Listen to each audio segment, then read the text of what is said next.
alas 12 bago ka mag-lunch. O kaya nagla-lunch ka. Dagdagan pa ang mga alam mo Para hindi ka naman huli sa balita. live sa DWIZ Manila at sa lahat ng DWIZ News FM sa buong Pilipinas, Luzon, Visayas at Mindanao. At mapapanood ng live sa Aliw 23 Free TV at sa lahat ng digital channel ng DWIZ. Ang Balitang Bayan. Mga balitang nangyari lang at kasalukuyang nangyayari. Balitang Bayan. Kasama ang opisyal na tagagising ng bayan, si Drew Nasino. Di ka aantukin kapag nalaman mo na ang latest sa Balitang Bayan. Sa patuloy na pagbabalita ng tama at paglilingkod ng tama. Balitang Bayan.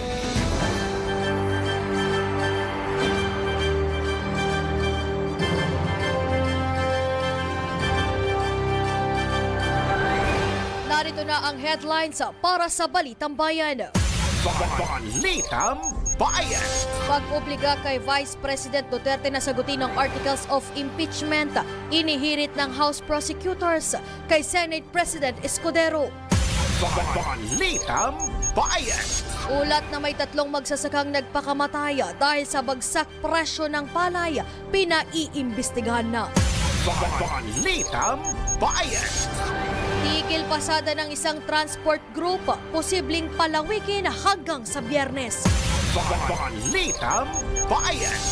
Balita sa ibayong dagat, negosasyon sa tigil putukan sa pagitan ng Ukraine at Russia gumugulong na. Balitang Bayan.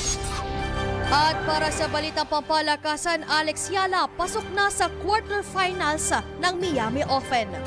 Balitang Bayan. At para naman sa ating showbiz news, Miss Universe 2024 Victoria Jar bibisita sa Pilipinas. Balitang Bayan. Magandang tanghali Luzon, Visayas at Mindanao. Sa ngalan ni Drew Nasino, ako po si Jen Patrolya. Balitang Bayan. At alamin muna natin ang lagaya ng panahon. Iatid yan ni Gia Rafael. Pinakahuli, pinaka-latest, pinaka-napapanahon. Whether we like it or not, ito ang magiging DWIZ Weather Report. Magandang tanghali, Jen. Happy lunch. Magandang tanghali, Gia. Tawang-tawa si Gia. Kasi sino ba siya? Paano ko ito tatapusin ngayon? Hindi ko kasi siya kilala. Sino ba si Victoria? Ko, Lord. Sana mairaos ko itong weather. Eto na nga. Ngayong araw, 2 weather systems lang ang umiiral sa bansa at isa na dyan ang Intertropical Convergence Zone o ITCZ. Sa Southern Mindanao pa rin katulad kahapon. Yun yung pagsasalubong ng hangin sa North and South Hemisphere na maaaring magdala ng maulap na kalangitan, kalat-kalat na mga pag-ulan at thunderstorms. Samantala, patuloy pa rin nagpaparamdam ang easterlies kung kaya patuloy na nararamdaman ang maalinsangan at mainit na panahon sa malaking bahagi ng bansa. Habang si hanging amihan naman, hindi nakakaapekto sa bansa ngayon pero abangan pa natin kung kailan nga ba talaga ito mateterminate. Inaasahan na first week ng April pero hindi pa natin alam sa ngayon kung tuloy nga ba na first week ng April mawawala si hanging amihan.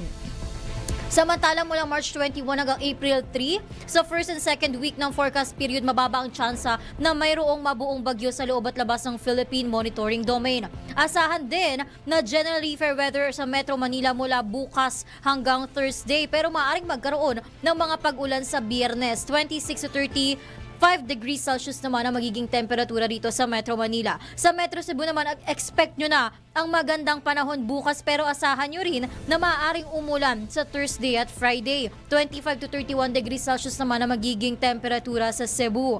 At pakilabas naman ang mga payong for 3 days dahil inaasahan ang mga pag-ulan sa Metro Davao mula bukas hanggang Friday. 25 to 33 degrees Celsius naman ang magiging temperatura sa Metro Davao. At para sa ating heat index check ngayong araw, March 25, Dagupan, Pangasinan present na naman. 43 degrees Celsius ang naitala na pinakamainit na temperatura, habang 42 degrees Celsius sa Pili, Camarines Sur at 41 degrees Celsius sa Legazpi City, Albay. Samantala, ang araw po ay asahan ng paglubog mamayang 6:07 PM at ang pagsikat nito bukas ng umaga at 5:58. At meron na lang po tayong 48 days before ang botohan. Kala ko Christmas. Ang lapit naman. Ganon-ganon Kapit. lang. Para may Kaching? Oo, Kaching. 13 months. Tagal pa eh. Tagal pa yan. Botohan Tagal muna pa ba? tayo. At itama ang boto, boto po ang tama. Paalala ng DWIZ. At yan po muna aking latest weather reports, whether you like it or not. Ako po si Gia Rafael, nagbabalita ng tama, naglilingkod ng tama. Pinakahuli, pinaka-latest, pinaka-napapanahon, whether we like it or not. DWIZ Weather Report. Balitang Bayan. Maraming salamat, Gia Rafael, at dako naman tayo sa mga tampok na balita. Balitang Bayan. Pinasasagot na ng House Prosecutors si Vice President Sara Duterte hinggil sa articles of impeachment na inihain laban sa kanya. Ito'y matapos na hilingin ng House Prosecution Panel kay Senate President Chis Escudero bilang presiding officer ng impeachment court na magpalabas ng writ of summons kay VP Sara. Inatasan ng Vice Presidente na magsumiti ng tugon sa articles of impeachment sa loob ng 10 araw mula nang matanggap ang summons. Kabilang sa naghain ng entry of appearance na may motion para sa writ of summons sina House Prosecutors Marcelino Libanan, Representative Rog Gutierrez, Deputy Majority Leader Paulo Ortega at Assistant Majority Leader Jay Konghun. Balitang Bayan. At sa iba pang tampok na balita, pinaiimbestigahan na ng Department of Agriculture sa National Bureau of Investigation ang ulat na umabot sa 3 magsasaka sa Nueva Ecija ang nagpakamatay dahil sa patuloy na pagbaba ng presyo ng palay.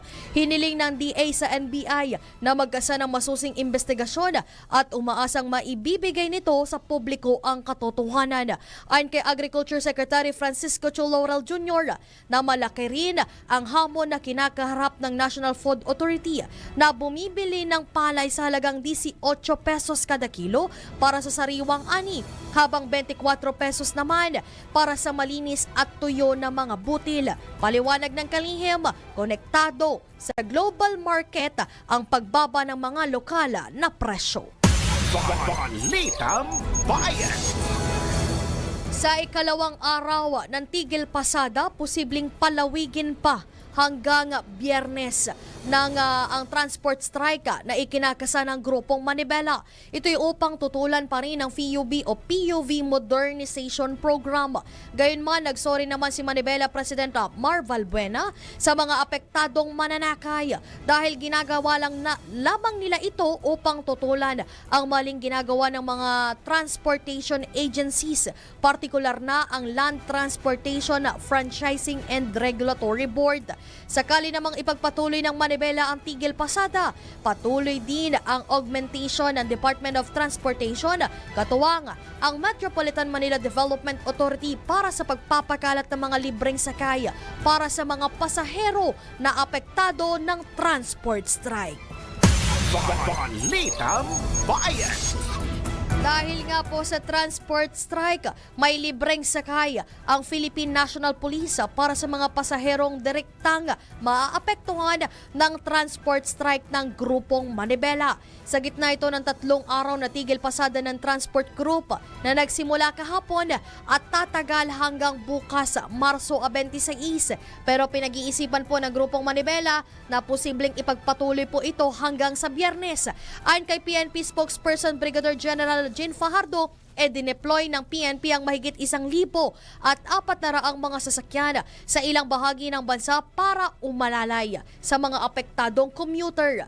Binigyan din naman ng PNP na patuloy nilang paiiralin ang maximum tolerance sa mga lalahok o mga kalahok sa naturang aktibidad. Kaugnay nito, sinabi ni Brigadier General Fajardo na wala pang naitatalang anumang insidente ng karahasan sa unang araw ng tigil pasada sa buong bansa. Balitang Bayan.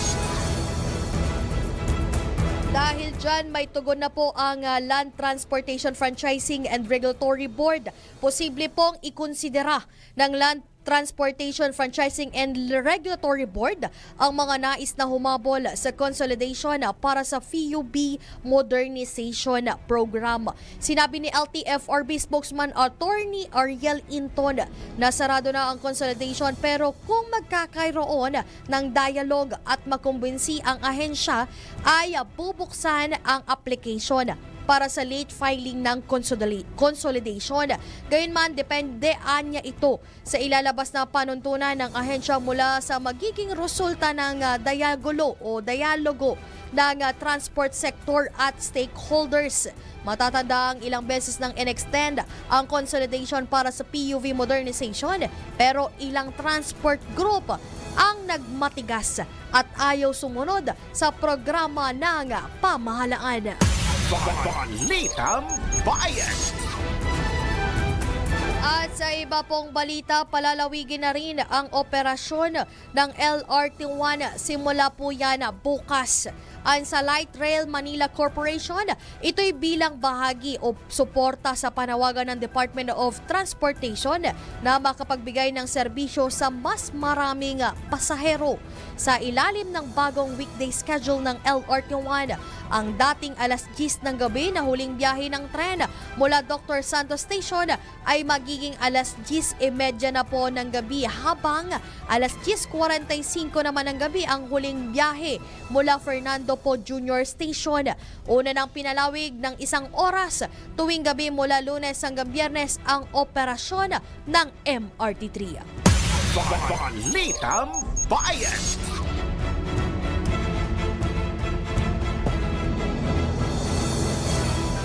Puspusan na rin ang pagkukumpuni sa Marilao Interchange Bridge. Kasunod ng apela ni Transportation Secretary Vince Tison na tapusin ng 1 linggo ang naturang tulay. Sinabi ni NLEX Senior Manager for Traffic Operations Robin Ignacio sa DWIC na binabantayan na rin ng mga tauhan nila ang NLEX upang hindi na bumigat pa ang daloy ng trapiko sa nabanggit na lugar. Tiniyak naman ni Ignacio sa publiko na 24/7 na ang kanilang ginagawang repairs para abot ang target date na Marso at 30.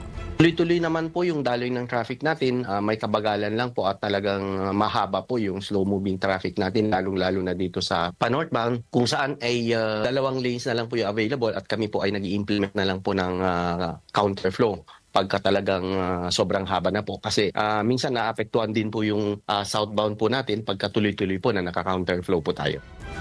Pinawi naman ng opisyal ang pangamba ng mga motorista na posibleng bumawi ang NLEX sa oras na matapos ang pagsasaayos ng Marilao Interchange Bridge. Kahapon po ng tanghali, pero related po dito, wala naman pong tinitingnan na pagtaas ng toll fee na.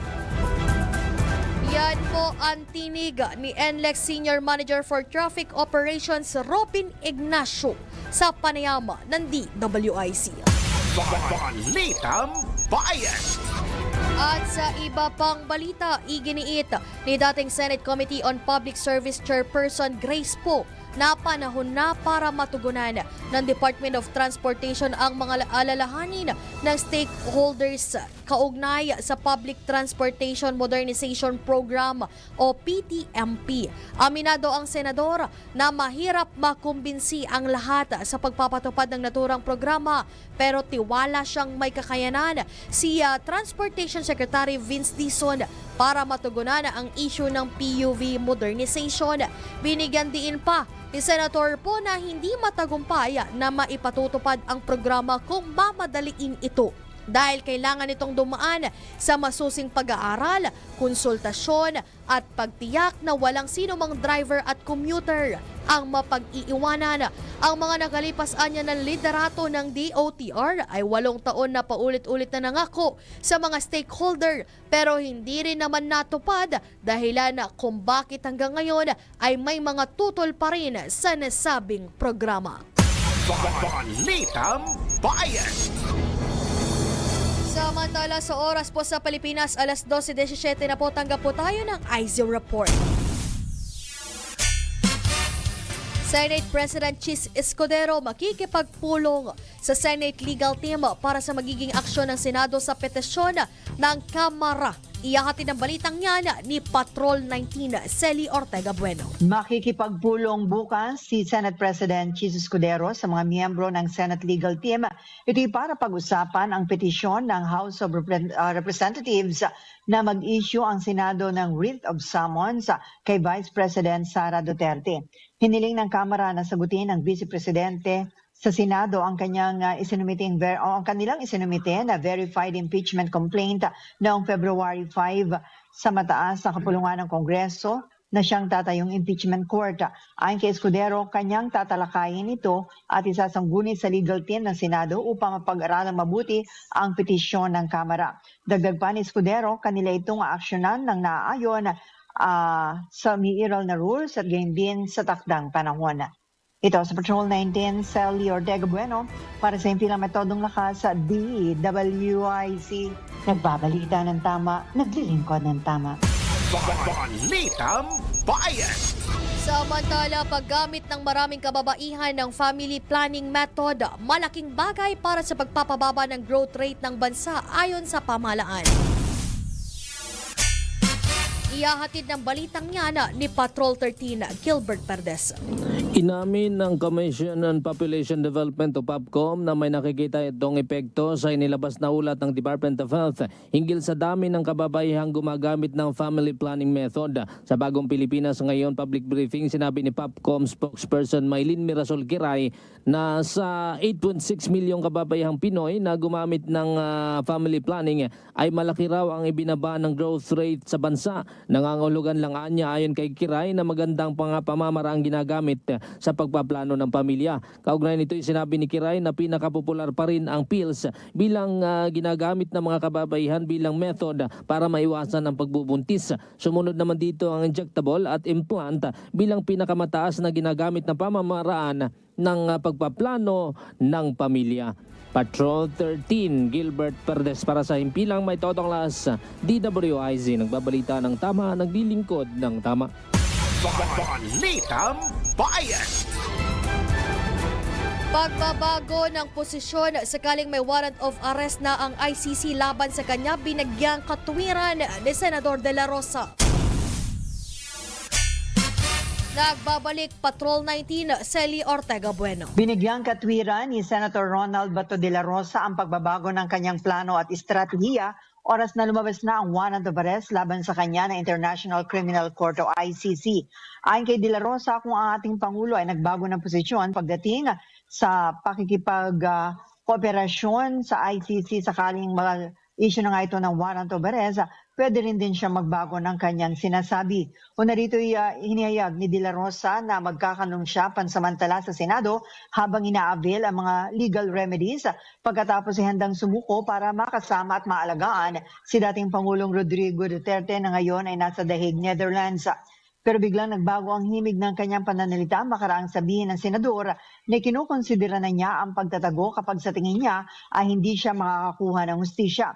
Dahil dito may mga bumabatiko sa senador dahil sa pagbabago-bago at iba't ibang posisyon na kinukonsidera niya oras na maisya na siya ng warrant of arrest.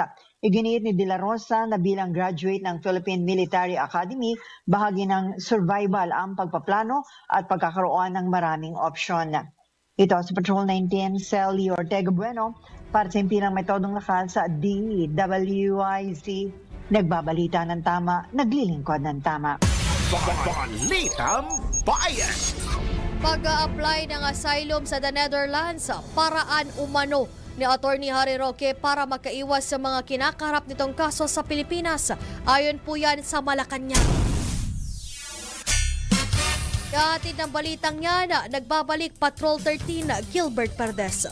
Naniniwala ang Malacanang na taktika daw ni dating presidential spokesperson Attorney Harry Roque ang paghingi nito ng asylum sa the Netherlands para makatakas sa batas. Sa briefing dito sa Malacanang, iginit naman ni PCO Undersecretary at Palace Press Officer Attorney Claire Castro kahit wala pa namang asylum application nitong si Roque ay hindi na ito nakita pa sa bansa. Partikular na ito noong sinasagawang investigasyon pa ng Quadcom sa usapin ng POGO Philippine Offshore Gaming Operations sa operators.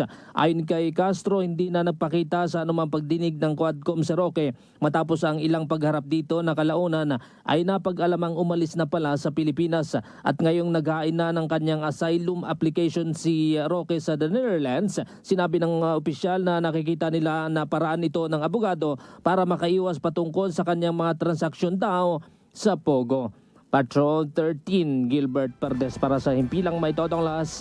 DWIZ nagbabalita ng tama, naglilingkod ng tama. Balitang Bayan. At sa iba pang balita, banggaan ng Ombudsman at Court of Appeals iniakyat na sa Supreme Court.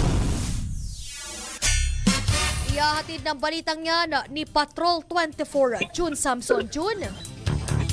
Kumpiyansa ang Office of the Ombudsman na kakatigan ng Judicial Integrity Board sa pamamahala ng Supreme Court ang kanilang reklamo laban sa 7 Court of Appeals Justices. Sa reklamong personal na inihain ni Ombudsman Samuel Martires ay partikular niyang inireklamo ng gross ignorance of the law at conduct prejudicial to the best interest of the service ang 7 maestrado at iba pang mga judiciary officials. Pinangalanan bilang mga respondents sina Court of Appeals Associate Justices Luis Acosta, Marlene Gonzalez Sison, Rex Bernardo Pascual, Mary Charlene Hernandez Azura, Roberto Quiros, Rafael Antonio Santos at Ferdinand Bailon. Nagsimula ang kaso makarang nagpalabas ng temporary restraining order ng CA noong November 2024 na pumigil sa ipinataw na preventive suspension ng Ombudsman sa 8 sangguniang pandalawigan members ng Antique na inakusahan ng grave misconduct, oppression at gross neglect of duty dahil sa kabiguan na aksyonan ang supplemental budget na 1.075 billion pesos. August 2024 naman, nung pinatawan ng Ombudsman ng 6 na buwang preventive suspension na walang sweldo ang mga sangguniang panlalawigan members na nakitaan umano ng malalakas na mga ebidensya. Pero hinarang ito ng Court of Appeals Fourth Division na siyang nagpalabas ng TRO at pinanatili sa pwesto ang 8 habang umuusad pa ang legal proceedings. Gayunman ay muling sinuspindi ng Ombudsman ang 8 opisyalis nito lamang March 10. Makaraang napatunayang sila ay guilty sa grave abuse of authority, grave misconduct at conduct unbecoming of a public officer. Pero dinismiss naman ang reklamong gross neglect of duty dahil sa kawalan ng merito at iniakyat pa ang parusang 1 taon na suspension na walang sweldo. Patrol 24, June Samson, para sa himpilang may todong lakas, DWIZ. Nagbabalita ng tama, naglilingkod ng tama. Kapag may bagong balita, naka-on air, agad-agad, DWIZ Patrol Report.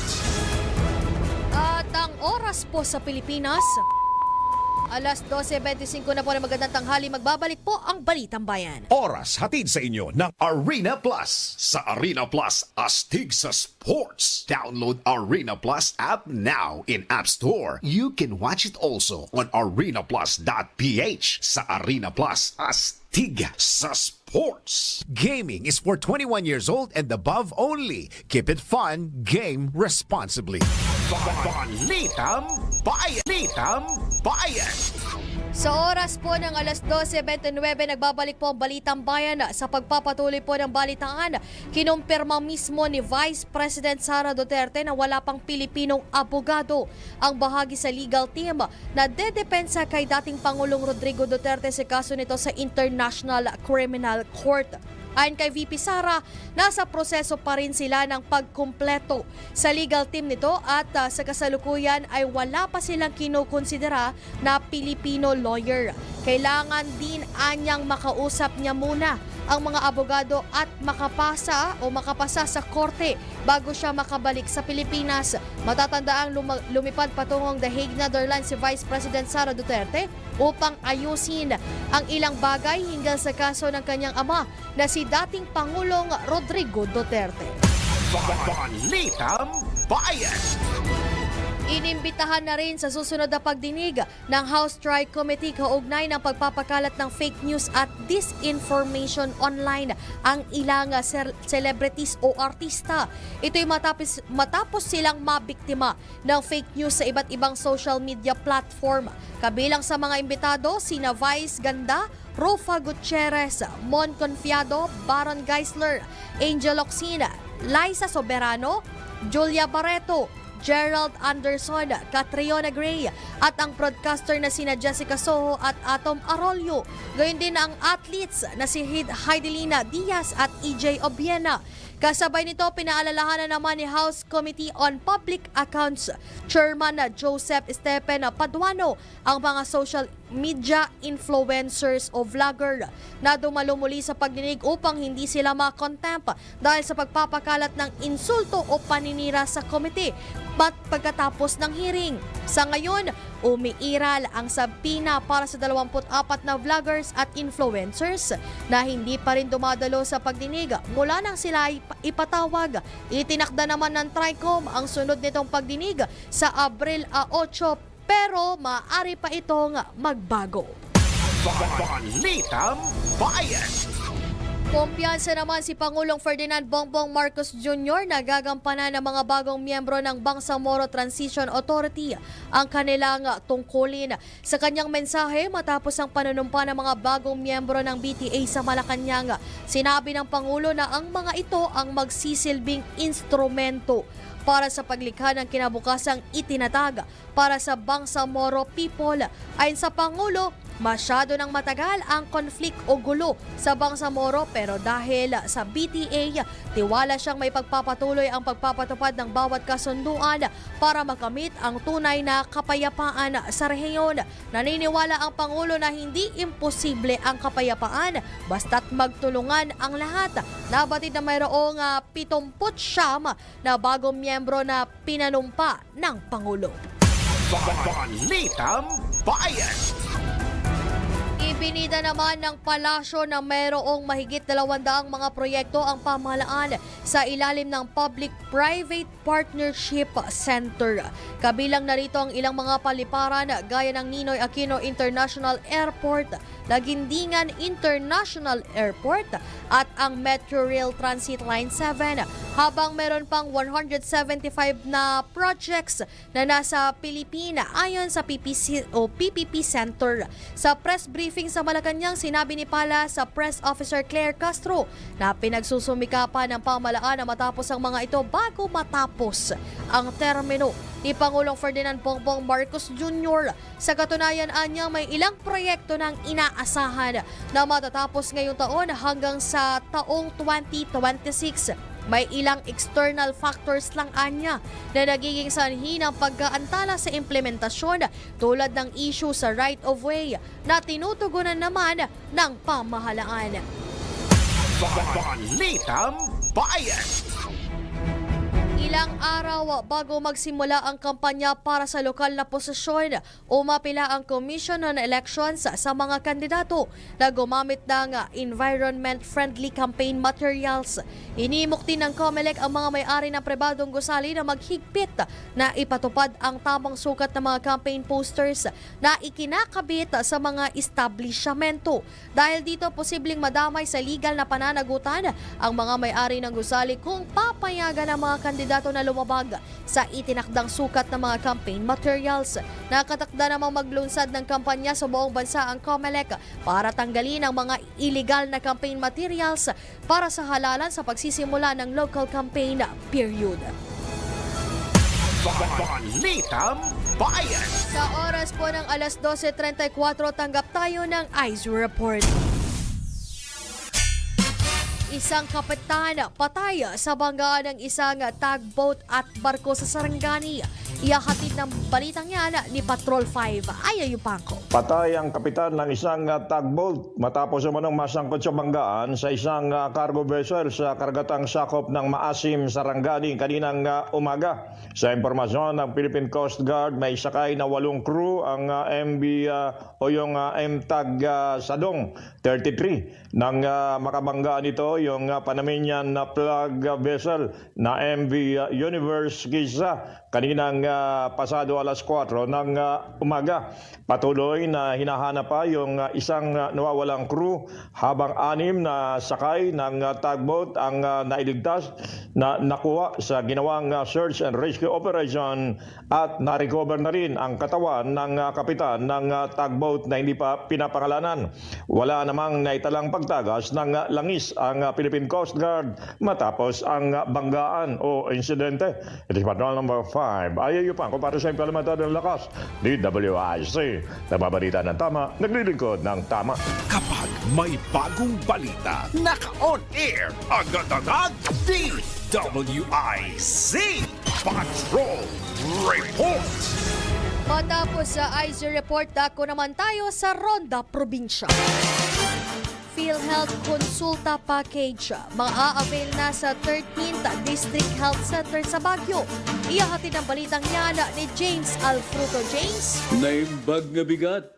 Inanunsyo ng PhilHealth Baguio na 13 sa 16 na District Health Centers o DHC sa lungsod ang akreditado bilang PhilHealth Consulta Program Provider. Kabilang sa mga ito ang Asin, Atab, Atok, Trail, Campo Pilipino, City Camp, Engineers Hill, Erizan, Luacan, Lukban, Pacdal, Pinsao, Quirino Hill at Quezon Hill. Sa Consulta Program, maaring makuha na mga membro ang libreng konsultasyon, gamot laboratorio at referral sa mas mataas na antas ng pangangalaga.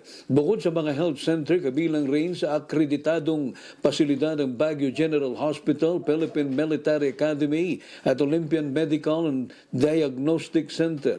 Inihayag ni Janet Pelaez, Chief Social Insurance Officer ng PhilHealth Baguio, na inalis na ang 45-day benefit limit. Kaya mas maraming sesyon ng hemodialysis ang sasagutin. Mula 90 ay tataas ito sa 156 bawat taon.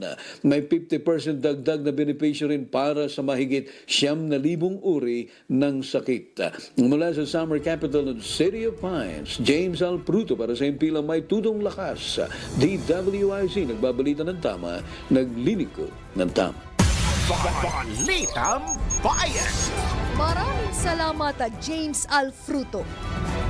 Samantala, fire incident sa Central Luzon, malaki ang ibinaba ayon sa BFP Region 3. Ihahatid ng balitang yan ni Johnny Gale. Johnny? Yes, magandang tanghali, bumaba raw itong insidente ng mga sunog sa unang quarter ng taon ayon dito sa ulat ng Bureau of Fire Protection o BFP Region 3 kumpara naman sa kaparehong taon noong 2024. Ayon dito sa BFP Region 3, nakapagtala sila ng 110 fire incident ngayong unang quarter ng taon kumpara sa 224 o 224 na fire incidents sa kaparehong buwan sa nagdaang taon.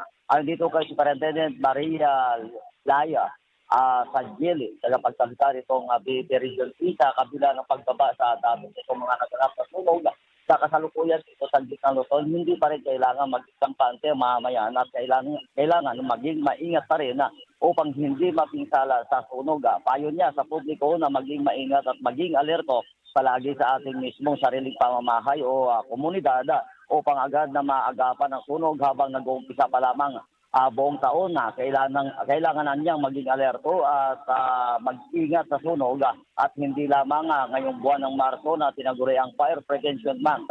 Payo niya sa publiko na palaging tingnan o siyasatin itong mga koneksyon ng kuryente sa bahay o establishment o iwasan ang overloading lalo na sa sakit at yaking high quality na electrical materials ang gagamitin sa instalasyon.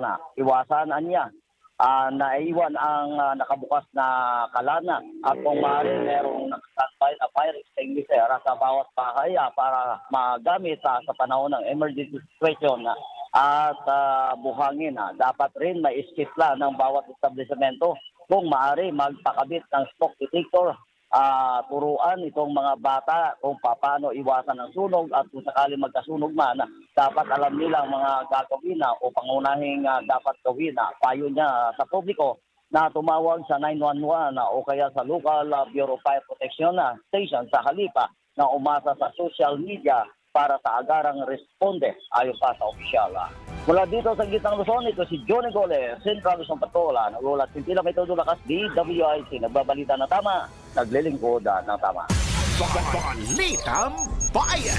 Samantala, tanggap tayo ng isang flash report. DWIZ Flash Report. Dalawang security detail ni Senator De La Rosa na-recall. Anong dahilan? Iyahati na balitang yan ni Patrol 19 Celi Ortega Bueno. Ni-recall ang dalawang pulis na nakadetail kay Senator Ronald Bato de la Rosa. Itong mga pulis na ito ay nakadetail kaya kapag siya ay nasa Davao. Itong kinumpirma ni Senator de la Rosa sa isang phone patch interview sa kanya ng media. Ayon kay de la Rosa, nalaman na lang niya pag uwi niya kahapon sa Davao na recall nga yung dalawang niyang security detail. Paliwanag ng senador, pinareport lang sila sa kanilang mother unit. Pero hindi daw niya alam kung kailan pinareport dahil naging abala siya sa pag-iikot at nalaman na lang niya ang pag-recall sa kanyang pag-uwi sa Davao kahapon. Narito ang bahagi ng payag ni Senator De La Rosa. Yung taroy ko sa inyo, yung security ko na pinalaot, yung security ko dito sa Davao. Pagdating ko dito sa Davao, wala na sila. Kaya pinareport sila sa kanilang unit. So, naibigan ko naman dahil nag-iwas na rin yung mga commander nila na magka-problema. So, nirecall nila.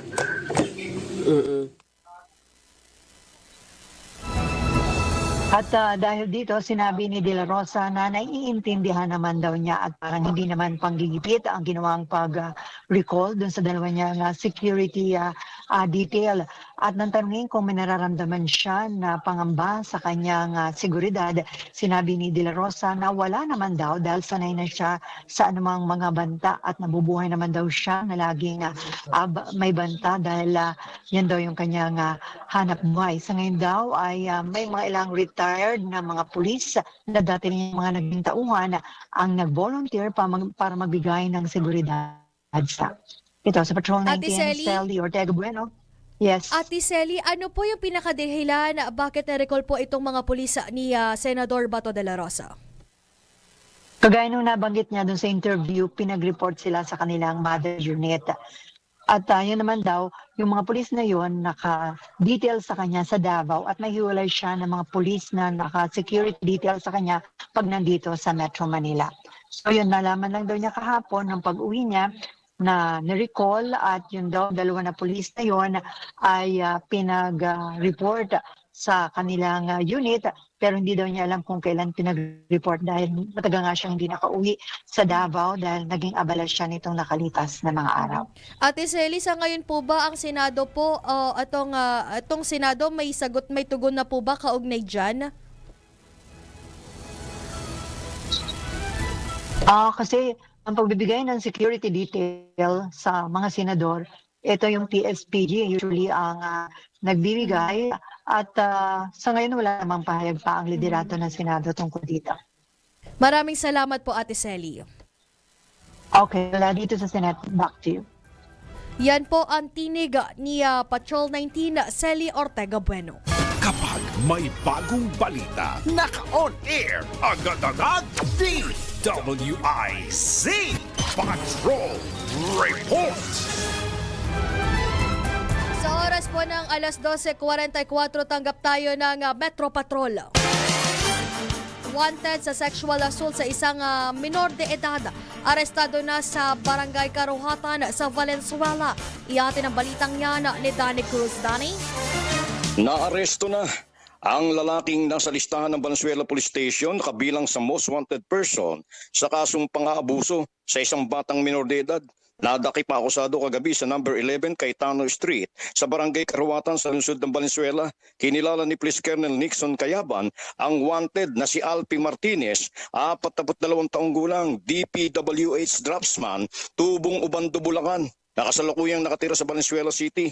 Inaresto ito ng mga operatiba ng warrant at subpoena section sa bisa ng kautusan ng korte na inilabas ni Judge Mateo Altarejos ng RTC Branch 172 na may petsang March 20, 2025. Ito'y sa kasong paglabag sa sexual assault under Article 266 ng Section 5B ng Republic Act 7610. 200,000 piso ang inilaang piyansa ng hukuman para sa pansamantalang kalayaan ng akusadong si Martinez. Metro Patrol Danny Cruz nagulat sa impilang may todong lakas. DWIC nagbabalita ng tama, naglilingkod ng tama. Balitang Bayan.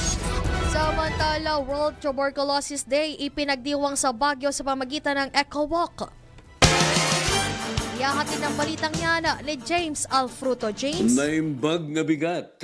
Ipinagdiwang ng City Health Services Office ang World Tuberculosis Day nitong Marso 24 sa pamamagitan ng isang eco-walk sa Camp John Hay Yellow Trail. Ang aktibidad ay naglalayong palakasin ang kamalayan ng publiko tungkol sa tuberculosis at hikayatin na mas maraming mamamayan na makiisa sa kampanya laban sa sakit. Matapos ang eco-walk, nagkaroon ng fellowship at ang ibang district health centers upang talakayin ang mga hatbangin sa pagpigil at paggagamot ng TB. Patuloy na hinihikayat ng lokal na pamahalaan ang mga residente na sumailalim sa libreng screening at gamutan upang maiwasan ang paglaganap ng sakit sa lungsod. Mula sa Summer Capital and City of Pines, James Alfruto para sa impilang may tudong lakas, DWIZ. Nagbabalita ng tama, naglilingkod ng tama. Balitang Bayan. At ang oras po sa Pilipinas, alas 12:46 na po na magandang tanghali. Magbabalik po ang Balitang Bayan. Oras hatid sa inyo ng PhilHealth para sa bawat Filipino. That time check was brought to you by Bingo Plus. Download Bingo Plus app now in Google Play and App Store for a chance to win up to 312 million pesos jackpot prize. Visit bingoplus.com to learn more. With Bingo Plus, bingo sa saya, plus sa panalo. Balitang Bayan. Balitang Bayan. At nagbabalik po ang Balitang Bayan sa oras po ng alas 12:50 at sa iba pang detalye ng balita. O tanggap muna tayo ng Ronda Probinsya. Camarines Sur Police Provincial Office tiniyak na wala silang ninja cops.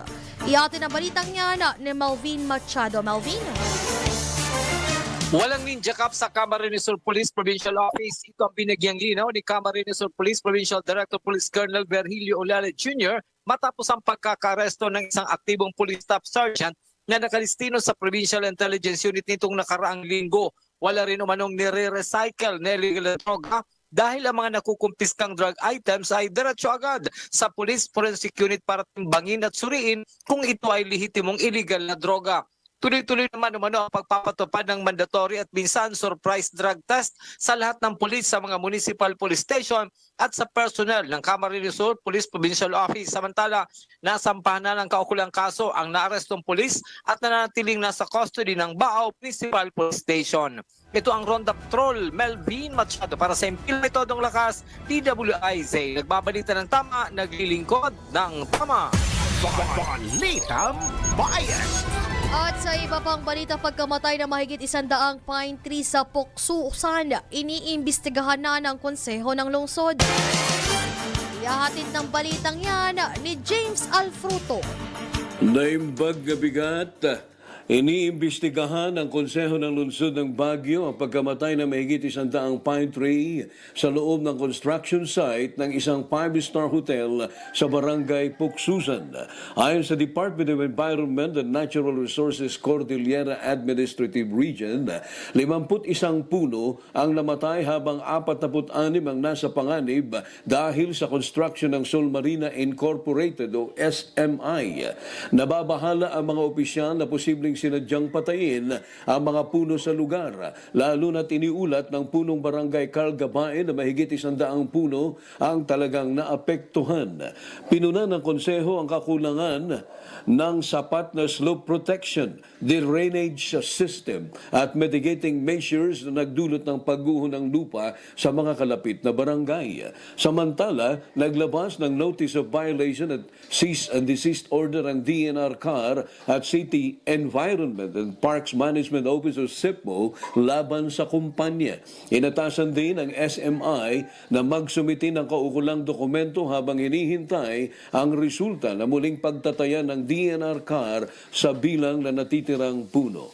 Mula sa summer capital ng City of Pines, James Alpruto para sa impilang may tudong lakas, DWIZ. Nagbabalita ng tama, naglilingkod ng tama. Balitang Bayan. Samantala, Cohen Lopez double murder case, posibleng close case na. Ayon sa PRO3, ihahatid ng balitang yan ni John Egola. Johnny? Yes, pinuringan nito si Police Brigadier General Jane Espardo, ang Regional Director ng PNP Region 3. Ito ang kanyang mga tauhan at CIDG Operative sa Region 3 dahil sa pagkakahuli niya dito sa dalawa pang mga suspeka sa pagpapaslang sa Pampanga Beauty Queen na Geneva Sarita Lopez at itong kanyang Israeli businessman boyfriend na si Michelle Cohen ng nagdaang taon sa lalawigan ng Tarlac. Patunay ito ayon dito kay Fajardo sa dedikasyon ng pulisya upang mapanatili sa batas ng mga kriminal. Anya pa kung nagawa nilang magtago matapos ang nagawang krimen, darating din niya yung oras na madadakip sila at mapanagot sa batas dahil hindi niya hihinto ang mga alagad ng batas upang sila ay tugisin, parusahan kahit anuman ang kalalagayan nila sa buhay ayon pa sa opisyal. Nabatid na nadakip itong dalawa pang suspect na si Nadji Tacobanza, 41 years old, noong Marso 18 sa kanyang hideout sa Tarlac City. Samantalang itong si Michael Angelo Gia, nga dito, ay nadakip naman noong Marso 19 sa pinagtataguan nitong lugar sa bayan ng Santa Ignacia sa lalawigan din ng Tarlac. Samantala, bago nadakip itong dalawang suspect, ay naisilbi na rin ng pulisya ang arrest warrant noong Marso 17. Laban naman sina Jeffrey Santos, 40 years old, at itong Romel Medina, 37, sa loob ng Tarlac City Jail. Sina Medina Santos ay naunang nasakote sa follow-up operations ng binuong composite task force ng PNP at Department of Justice ilang araw matapos na naganap ang krimen noong June 21, 2024. Unang araw na nawala nga itong mga biktima sa San Jose, Tarlac at natagpuan ang kanilang mga labi na ibinaon sa hukay sa quarry site sa isang bakante at liblib na lugar sa Capas, Tarlac noong June 26, 2024. O maasay kung si Pardo na tuluyan na magiging close case ang kasong ito dahil nahuli na lahat itong mga principal suspects sa nasabing karumal-tumal na krimen. Mula dito sa gitnang Luzon, ito si Johnny Goles, Central Luzon Patrola, nag-ulat si Kilometro Dulakas, DWIC, nagbabalita na tama, naglilingkod na tama. Balitang Bayan. Mga balitang dapat alam mo kahit sa labas ng bansa. DWIZ, balita sa ibang bansa. Bumulong na po ang partial ceasefire talks sa pagitan ng United States at Russia negotiators. Batay sa report, naganap ang negosasyon sa Riyadh, Saudi Arabia. Inaasahan naman susundan ito ng pagpupulong sa pagitan ng US at Ukrainian teams. Nakatakdang talakayin sa nasabing meeting ang pagtigil sa pag-atake sa energy facilities at civilian infrastructure ng Russia at Ukraine, gayon din sa Black Sea. Balitang Bayan. Sa mundo ng palakasan, ang latest malalaman sa DWIZ Sports News. Umabante sa quarterfinals ng 2025 Miami Open ang Pinay tennis sensation na si Alex Yala. Kasunod ito ng pag-atras ni Paula Bedosa ng Spain dahil sa tinamo nitong injury. Ito ang kauna-unahang pagkakataon ni Ayala na makakapasok sa WTA 1000 quarterfinals. Sunod naman makakaharap ng Filipina tennis player ang mananalo sa laban ni Iga Swiatek at Elina Elina Svitolina. Balitang Bayan. Ito na ang latest, bagong-bago, fresh na fresh. DWIZ Showbiz News. Bibisita sa bansa ngayong araw si Miss Universe 2024 Victoria Kaitalvia ng Denmark. Batay ito sa isang Instagram post mula sa Miss Universe Organization kung saan mananatili ang Danish beauty queen sa bansa hanggang March 30. Kamakailan lamang ay bumisita si Victoria sa India at tumagal ang kanyang tour doon ng 7 araw. Noong nakarang buwan ay binisita rin ni Victoria ang Netherlands bago ang kanyang homecoming sa Denmark. Balitang Bayan.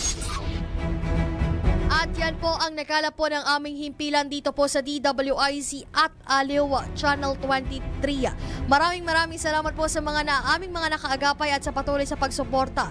Sa ngalan nga po ni Drew Nasino, ako po si Jen Patrolya, nagbabalita ng tama, naglilingkod ng tama. Susunod na po ang programang DWIZ Network News kasama si Angela Bainyo at Mayna Barreto. Pagsapit ng alas 12 bago ka mag-lunch o kaya nagla-lunch ka, dagdagan pa ang mga alam mo para hindi ka naman huli sa balita.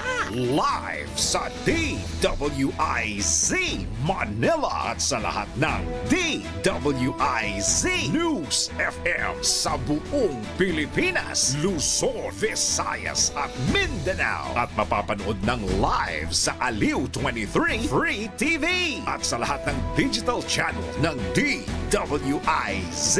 Ang Balitang Bayan. Mga balitang nangyari lang at kasalukuyang nangyayari. Balitang Bayan. Kasama ang opisyal na tagagising ng bayan, si Drew Nasino. Di ka aantukin kapag nalaman mo na ang latest sa Balitang Bayan. Sa patuloy na pagbabalita ng tama at paglilingkod ng tama. Balitang Bayan.